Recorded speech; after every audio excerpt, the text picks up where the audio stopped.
No nosso encontro teórico, nós iniciamos uma discussão a respeito da teoria cinética dos gases. Nós vimos que o estado de um gás ele pode ser caracterizado pelas suas variáveis de estado. Então, a gente conhecendo a pressão, o volume específico e a temperatura, por exemplo. A gente viu que, sob determinadas condições, um gás real ele apresenta um comportamento que se aproxima daquele comportamento previsto para o gás ideal. E para isso nós fizemos certas hipóteses, levantamos certas hipóteses em relação a esse gás. A gente falou, né, que esse gás não sofreria uma mudança de fase por compressão isotérmica. Então, se a gente mantivesse a temperatura constante e começasse a comprimir esse vapor superaquecido, ele não iria condensar. A gente considerou que as moléculas não exercem forças umas sobre as outras, exceto quando elas colidem. Então, a força de interação intermolecular é desprezível. As colisões entre as moléculas e as paredes do recipiente, elas são de duração desprezível. É um choque, né, perfeitamente elástico. Isso significa que, após colidirem, as partículas elas saem separadas. E que as moléculas elas têm dimensões desprezíveis quando a gente compara com o espaço livre entre elas. A equação que permite a gente, então, descrever o comportamento desse gás ideal é a equação de Clapeyron, que é dada aqui pelo produto PV é igual a nRT. Então, essa parcela, esse produto PV, é igual ao produto. O produto pressão-volume é igual ao produto quantidade de matéria em mols vezes a constante universal dos gases ideais vezes a temperatura em Kelvin. Isso daqui é uma verdade para os gases ideais. Esse modelo de gás perfeito, ele é conveniente nas análises termodinâmicas, porque ele é simples. Mas nós precisamos pensar quando é que a gente pode aplicar esse modelo. Quando a gente analisa o comportamento do gás real, de uma substância real, né, como o vapor superaquecido, que a gente chama de gás e chama de comportamento de gás perfeito, a gente percebe que os resultados desse modelo de gás perfeito ele se aproximam dos dados experimentais quando o estado da substância está longe da região de saturação, ou seja, quando a substância ela está a pressão baixa e alta temperatura. Nós temos aqui que para o gás perfeito, essa igualdade vai ser verdadeira. Nós podemos então passar esse termo para o outro lado dividindo e ter então essa divisão como fator 1. Aqui está escrito em função do volume específico que nós vimos, né? Que é metros cúbicos por quilo, e aqui a constante do gás particular que a gente está trabalhando. Então, essa divisão PV sobre RT é igual a 1 quando nós temos o gás ideal.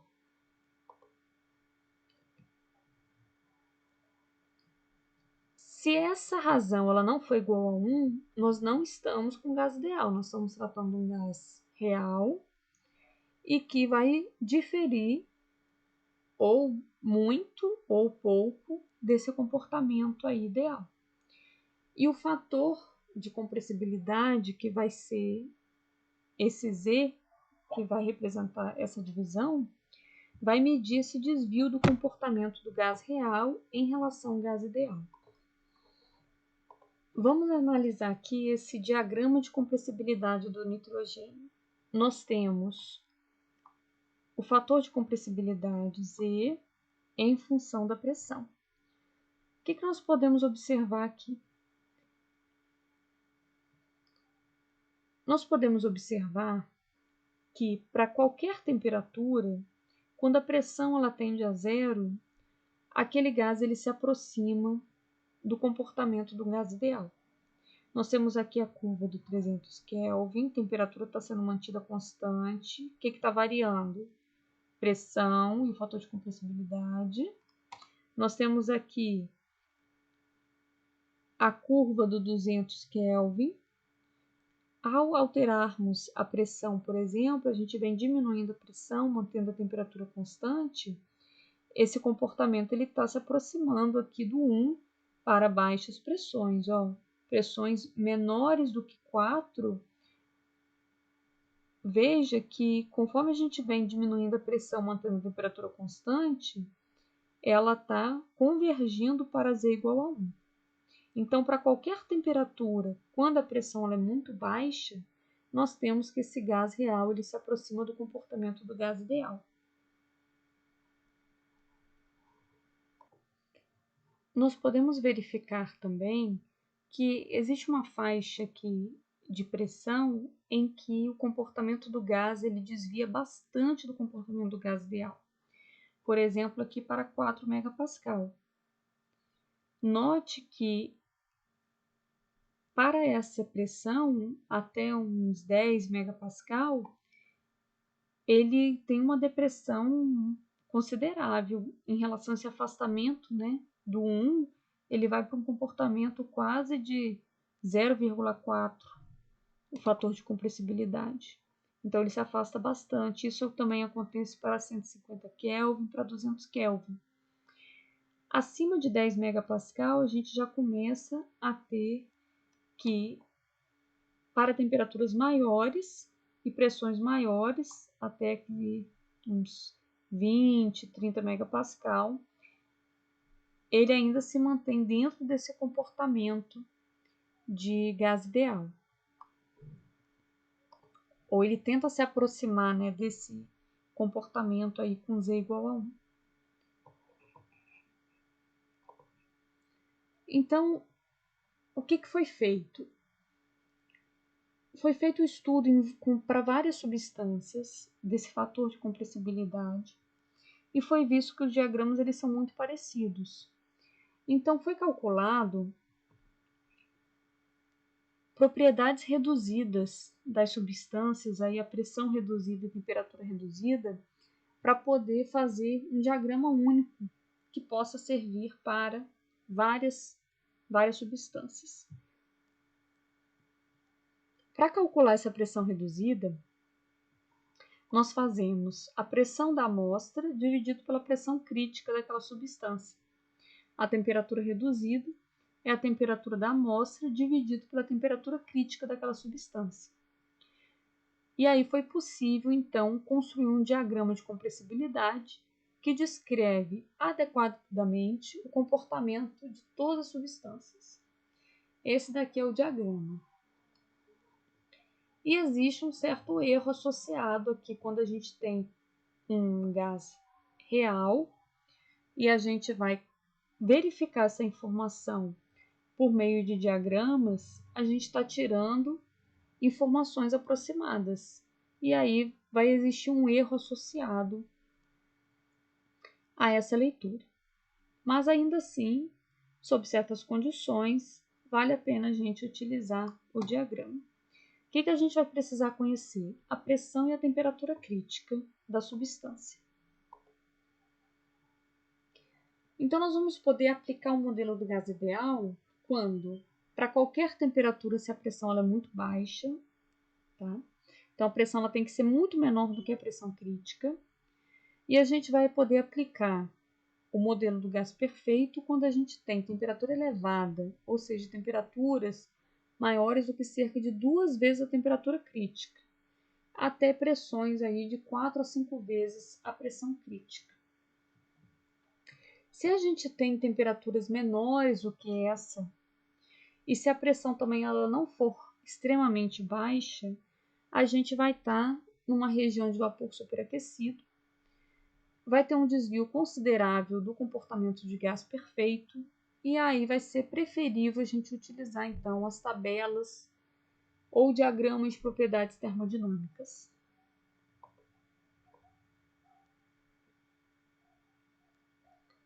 Então, quando nós queremos saber se para uma certa amostra a gente pode considerar um modelo de gás perfeito, nós temos que olhar as propriedades de saturação e o ponto crítico daquela substância. Então, vamos ver aqui um exemplo. Pensando. Vamos considerar que essas três substâncias sob a mesma temperatura e a mesma pressão. O que acontece? A gente tem um nitrogênio a 20 graus Celsius e 1 megapascal. Então, nós sabemos a temperatura da amostra e a pressão da amostra. Vamos ver qual é a temperatura crítica e a pressão crítica dessa substância. A gente entra na tabela de nitrogênio saturado e lê a última linha dessa tabela. Então, o nitrogênio ele só vai até 126,2 Kelvin e a pressão. Então, a gente consultou a tabela e a gente viu qual é a pressão crítica e a temperatura crítica. Como nós sabemos qual é a pressão da amostra e a temperatura da amostra, isso nos permite calcular as propriedades reduzidas. Então, nós temos aqui pressão de 0,29 e uma temperatura crítica de 2,32. Ou seja, a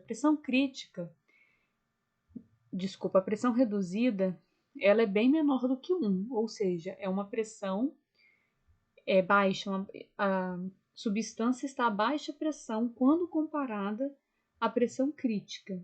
E a temperatura reduzida deu 2,3, ou seja, ela é 2 vezes maior, pelo menos 2 vezes maior do que a temperatura crítica. Com isso a gente já vê que essa substância está a baixa pressão e alta temperatura. Nós vamos poder utilizar o modelo de gás perfeito. Quando a gente vai para o diagrama generalizado, nós vamos procurar então por essa pressão reduzida de 0,29. Aqui nós temos no eixo da abscissa a pressão reduzida. Cada tracinho vertical aqui corresponde a uma variação de 0,1 até 1. Então, 0,2 e aqui próximo a 0,3. Então, nós vamos lançar aqui uma linha vertical imaginária que eu pintei de preto para ficar destacado. E nós vamos agora buscar essa razão de temperatura reduzida de 2,32. Nós temos aqui as linhas dessa temperatura reduzida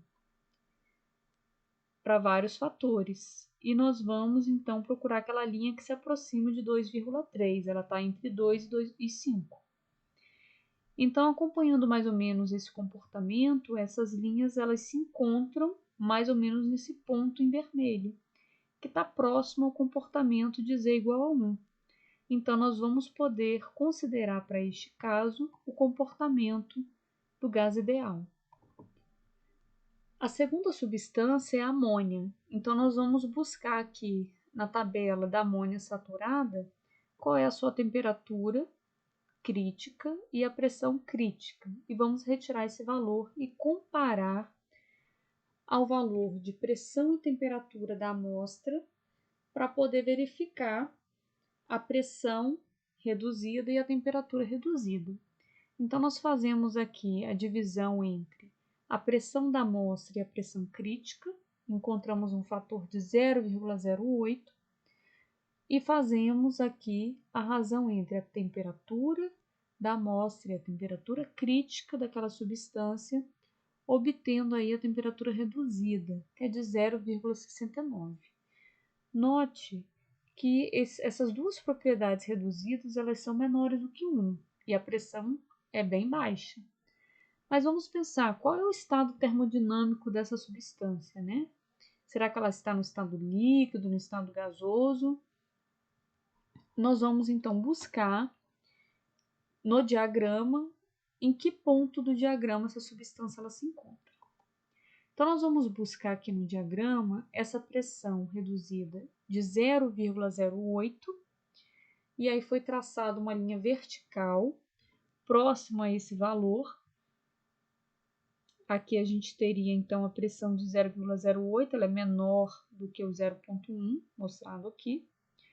E a essa temperatura reduzida, cuja razão é de 0,69. Então, nós estávamos aqui com essas linhas, que são as linhas da temperatura reduzida e nós vamos buscar essa linha que corresponde a uma razão de 0,69. Ela é menor do que 0,7, né? O que nós temos então? Que essa linha, por exemplo, essa razão, vamos pegar esse exemplo 0,8. Essa linha cuja razão da temperatura é 0,8, ela vai continuar aqui para cima. Ela vai continuar aqui na parte de cima, aqui para a esquerda. Essa linha aqui, que corresponde ao líquido saturado, para uma razão de temperatura, por exemplo, de 0,9, nós vamos ter que a pressão e a temperatura se mantêm constante na mudança de fase, né? Essa linha aqui representa a região de saturação da substância. Tudo que está aqui dentro está numa mudança de fase entre líquido e vapor. E aqui no 0,9, então, pressão e temperatura se mantendo constante. Depois, nós temos que essa razão de temperatura reduzida vai se manter constante quando caminhar aqui para a esquerda, acompanhando a linha. Então, nós temos que as razões menores, elas estão vindo aqui muito próximo à linha de líquido saturado. É o ponto aonde essas linhas elas se encontram. Aqui em cima ela está vindo da esquerda para a direita, ela se mantém constante com a pressão durante a mudança de fase e depois ela tem um movimento para cima, mantendo aqui a temperatura constante em relação à variação de pressão. Por exemplo, a gente teria que acompanhar a linha vindo para cá, mas ela estaria como líquido, tá? Então, essa substância, na verdade, está como líquido saturado ou líquido comprimido. Nós não vamos poder utilizar aqui o comportamento do gás ideal. Tinha como a gente verificar isso? Sim, vamos ver, olha. Quando a gente consultou a tabela de propriedade da amônia, a gente viu que a pressão de saturação para a temperatura de 20 graus Celsius é de 858 kPa. Ou seja, a 558 kPa, a amônia ela vai mudar de fase quando atingir a temperatura de 20 graus Celsius. Essa pressão de 858 kPa é diferente da pressão que a amostra está submetida. A amostra está submetida a uma pressão maior do que esta. Está submetida a 1 megapascal. Ou seja, a temperatura de saturação para 1 megapascal é uma temperatura maior do que 20 graus. Então, como a substância ela está a uma pressão, a uma temperatura menor do que a temperatura de saturação para a pressão que ela se encontra, ela vai estar no estado de líquido comprimido.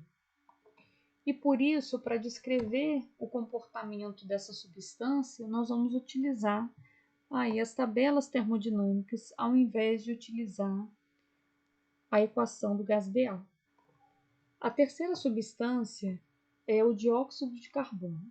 Então, considerando aí o dióxido de carbono a 20 graus Celsius e 1 megapascal de pressão. Quando a gente consulta a tabela termodinâmica para o dióxido de carbono saturado, a gente encontra uma pressão crítica de 7,38 megapascal e uma temperatura crítica de 304 Kelvin. Então, isso permite a gente calcular a propriedade reduzida. Nós temos a pressão reduzida, é a pressão da amostra dividido pela pressão crítica, 0,136, e a temperatura reduzida é a temperatura da amostra dividido pela temperatura crítica, que deu 0,96. Nesses dois casos, nessas duas propriedades aí, nós vemos uma baixa pressão, mas nós não vemos uma temperatura muito elevada.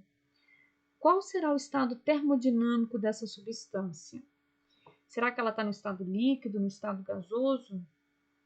E será que a gente pode aplicar aí o modelo do gás ideal? Vamos olhar o diagrama.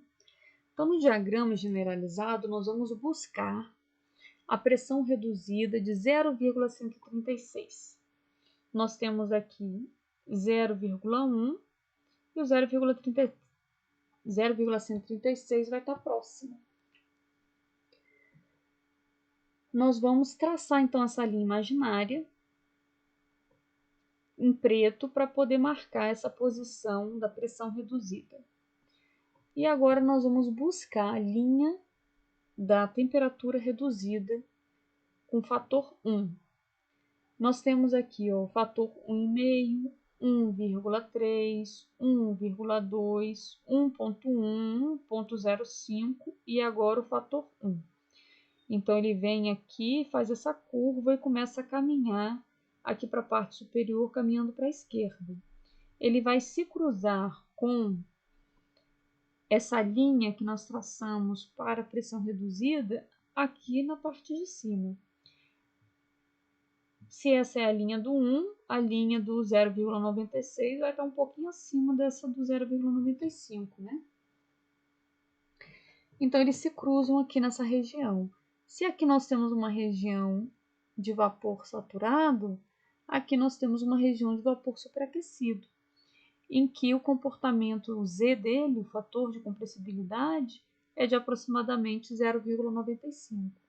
Então, nós poderíamos utilizar a equação, o modelo do gás ideal, sendo que a gente teria aí um erro de cerca de 5% ao utilizar esse modelo. Conclusão do nosso estudo.